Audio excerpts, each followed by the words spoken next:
He is live in New Bern from the scene of that crash. Good afternoon, Chris. Oh, good afternoon, Anna. Now, police are saying a driver came down George Street here around 60 to 70 miles per hour. It makes it a little shocking because the police station, it's about 150 yards down the road. This is just outside the Biblical House of God. Here's what's left of a telephone pole. Just a stump in the road. You got wood chips, sawdust, and the destruction doesn't end there. Parts of the car lying in this sidewalk. As you can see, it gets worse because now you got this brick wall. It's gone, just leaving nothing besides just chunks of rubble lying here in the sidewalk and the street. That's what's left of there. Sunday might be Mother's Day, but some people aren't so happy with Mother Nature, who brought in Tropical Storm Anna. I spoke with a couple of fishermen who said the water levels were up to these beams last night, with some waves crashing onto the pier. Around 1 p.m. Saturday afternoon, Tarboro police responded to a shooting here at Master Such Barbershop. But that was only the beginning. And then they responded to another shooting here at Lot 48B in Mobile Home Estates. Now, obviously, I'm not underground in the pipes, but you'll get the demonstration. Brian Lucas tells us the chemical is added to the water to help get the dirt out of the pipes that take the water from the treatment facilities. Cell phones are part of our everyday lives anymore. They allow us to... Oh, wait, hold on. Oh, it's FaceTime. I need to take this. Hey, what's up? What's up? Well, cell phones are one of the biggest distractions in crashes involving teens. Baseball is coming back to Kinston, with the Junior College World Series coming this Memorial Day weekend. He was first on the scene this morning. Chris, what can you tell us about the investigation? Well, good afternoon, Anna. You said it right there. We were first on the scene. Let's take a look at there. They're still investigating now. They set up the crime team's tape just as we got here. Now it was around 8:30 this morning. You can still see investigators. They've really been looking at those train cars down there. They've also looked in the woods a little bit, but the search is really focused on those two train cars. There's the one that's got like a rust orange and a black right down. Highway 17 sees plenty of traffic. Just had to be passing going home. But it's usually cars. Hey, out here in the middle of the road. I hadn't seen very many around here. I ain't seen one that big around here in a long time. In the road, a gator. You see them on the river all the time, but so we ran out here to see if it was true. And a pretty big one. Godzilla, man, jeez. I'm pretty sure he'll eat one of my dogs. Exactly how big is anyone's guess. 7, 7.5, 8, somewhere along there. Yeah, about 8, 9. And a gator in the road draws quite the crowd. I heard it on the radio and just came down here. They don't have a code for that, right? Nah. If they do, I don't know the code. More and more people showed up to watch the gator. And in the day of social media, an alligator on the road even shows up on news feeds. Yeah, somebody was talking about there's an alligator at the county line. I was like, yeah, well, I know where that's at. Contact. Then the first wildlife control officer arrives to assess the situation. When I got out of the vehicle, I was just checking out the situation to see what status the alligator was in and make sure it wasn't in any kind of distress or injured at that point. Then a game plan is made on how to handle the gator. Talked to my immediate supervisor, the sergeant over the county, and he's coming out here and we're just going to try to move the alligator in the best way possible. With a second wildlife officer on the scene, it's time to get to work. I like to tire them out for a little bit, and they don't really have much endurance. It's all handled cautiously so neither human nor gator gets hurt. We don't pick them up and move them great distances. We just want to remove them from the threat right here. A truck ride for this gator to a safer home. Reporting in Jones County, Chris Hoffman for News Channel 12. Sunday might be Mother's Day, but some people aren't so happy with Mother Nature, who brought in Tropical Storm Anna. I spoke with a couple of fishermen who said the water levels were up to these beams last night, with some waves crashing onto the pier. Call it a good shark, 50+ inches. Raymond Marshburn says Tropical Depression Anna made for an interesting night of fishing in North Topsail Beach. Yeah, we did good. We did good for what happened last night. Yeah. I'm happy about it. Yeah. The seas beneath the pier were rough Sunday, but not as bad as Saturday night. Yeah, waves probably looking like, 2 to 3 feet. But last night they were probably good 15 feet when they were coming up to this pier. As Anna continues to head our way, officials are encouraging the public to take precautions. Stay inside, stay out of the water, and prepare for the possibility of still some loss of utility. Assistant Town Manager Karen Faulkner says as new alerts come, North Topsail residents will be notified. I'd be definitely updating my property owners through our reverse 911 system and posting on our social sites. If I see anything that is hazardous, we're just, hanging in there, and I think we're going to be okay. City officials do tell me that emergency crews will be out and ready when needed. Reporting in Onslow County, Chris Hoffman for News Channel 12. He joins us now live from the crash scene in New Bern. Chris?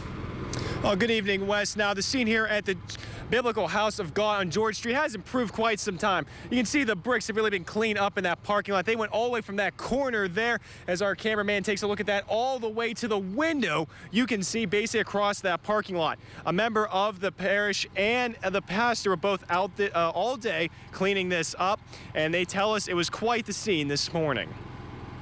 I was here about 2 seconds after it happened. I heard it.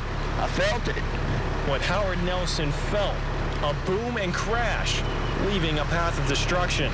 You're not seeing the telephone pole they went through first. What telephone pole? Yeah, that's sort of the question I asked. What telephone pole? Then, as the sun rises, it brings the wreck scene to light. But I do thank God that everybody, as far as we know, is okay. New Bern police say around 2:30 Thursday morning, a driver hit the curve on George Street, driving speeds of 60 to 70 miles per hour. The car crashed, causing $75,000 to $80,000 in damage, but it could have been more if not for the wall. If that wall had not stopped the speed and cut them off, it would have been in our choir stand and in the pulpit. The church pastor says someone from above was watching out for them. Even though it don't look like it, but it worked together for our good. As the sun beats down on the parking lot of the Biblical House of God, the cleanup begins. So I'm not mad. I'm not mad at all. I'm thankful. I am very thankful that God put a shield of protection. Now, at this time, the driver of that car is still out there, and the police have not found that person yet. They are still looking for them at this time. They say they have arrested the passenger, Amanda Erickson of New Bern, for obstruction to an investigation. Police say if you have any information on the driver or anything that involves this crash, to give them please give them a call. Reporting live in Craven County, Chris Hoffman for News Channel 12. Wes, this Memorial Day weekend follows a recent study by the U.S. 70 Corridor Commission showing about 1,000 accidents happening between the James City and Havelock section of that road in the past 3 years. People I spoke with along that stretch of the highway say they aren't too surprised by these findings. People come into Pamlico Marine and Trailer, gearing their boats up for the weekend. The weather may be promising for travel, but the way to get there might not. All you got to do is say it's bad, bad, bad. Lawrence Tucker's customer is talking about Highway 70. Well, basically what we see is a lot of traffic. And with all that traffic, there's a lot more accidents. I'm not surprised at all. He says the crashes are almost like clockwork. You can sit here and at least 2 or 3 times a day, either a fire truck will go by or a rescue squad will go by. State Trooper Stephen Brown had just responded to an accident when we found him. I would say each trooper that we have in the district probably gets a couple a week in this area. For people like Tucker, he witnesses one cause of the accidents right at the stop sign outside his door. I'd say at least 50% of the people never stop. They just keep going, and they never slow up. And then there's the speed. Nobody rides 55 on that road. Which Tucker says not only causes accidents, but hurts businesses along that stretch. Once you ever get past where you want to stop, you're not going to turn around and go back. Tucker feels driving slower would bring down the number of crashes and bring up his business. As far as business is concerned, we would like to see traffic slow down. Now, I spoke with NCDOT officials, and they tell me there are plans in the work for creating a better way to commute through that part of Highway 70, but don't expect to see any construction start soon. They say the timetable leads them to start sometime around the year 2023. Chris Hoffman for News Channel 12. A Sunday afternoon at the Southern National Motorsports Park in Kenton brings hundreds of people to the stands. It also brings out the drivers who have a passion to race. Started when I was 15 at Coastal Plains, and we raced 4 cylinders, and then I've been racing ever since. Lenoir County native Haley Moody comes from a racing legacy. Her father Jerry Moody raced at the tracks throughout the Eastern Carolina area. He helped others who had a desire to race.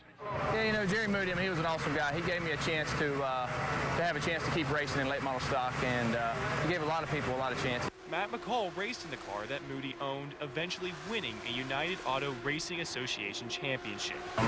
He was a very cool dude. He was a racer, crazy hard racer. It was cool to be able to work with him. As for his daughter Haley, she continued to grow and won her first late model race in 2013. The excitement would not last. Jerry Moody passed away less than 2 days later at the age of 71. His widow, Becky, remembers his final words. Jerry said something, and and in a minute here comes Haley, and I said, "What is it, baby?" She said, "Dad called me," and he grabbed her hand and took his last breath. And that's what brought the drivers out to the track Sunday, a race to remember Jerry Moody.